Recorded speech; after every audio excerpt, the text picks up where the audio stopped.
The United States is repositioning a number of aircraft carriers in the region.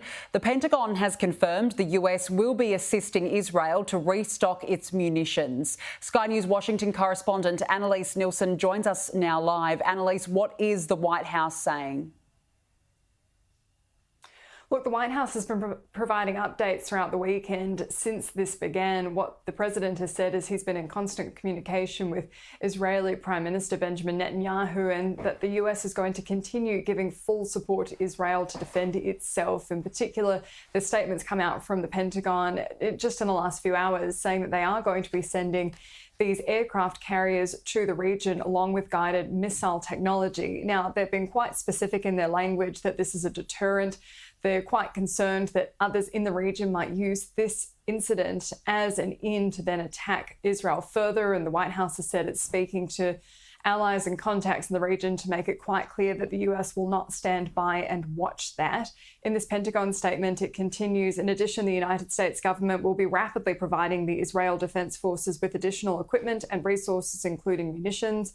The first security assistance will begin moving today and arriving in the coming days, strengthening our joint force posture in addition to the material support that we will rapidly provide to Israel, underscores the United States ironclad support for the Israel Defense Forces and the Israeli people.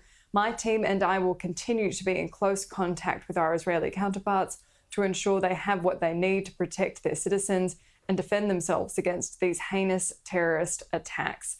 Here is Secretary of State Antony Blinken earlier today. We want to make sure that Israel has what it needs. At the same time, President Biden was very clear in sending a message to anyone in any other area who might try to take advantage of the situation not to. And whether that's in the north with Hezbollah and Lebanon, whether it's in the West Bank or whether it's elsewhere. We've sent that message very clearly, and we've sent it directly, and we've sent it through other countries. Of course, one of the unexplained difficulties for the next week is going to be how they continue to provide the support if it requires any kind of additional funding to be signed off by Congress, given there is still no Speaker of the House to preside, just a Speaker pro tempore, the temporary Speaker, holding over until that vote is due to happen in the coming days. Meanwhile, the US has also been trying to shore up support around the world and speaking with European allies. Here was UK Prime Minister Rishi Sunak. The scenes that we've seen in Israel over the past 36 hours are truly horrifying. I want to express my absolute solidarity for the people of Israel. Now is not a time for equivocation, and I'm unequivocal. Hamas and the people who support Hamas are fully responsible for this appalling act of terror, for the murder of civilians and for the kidnapping of innocent people, including children.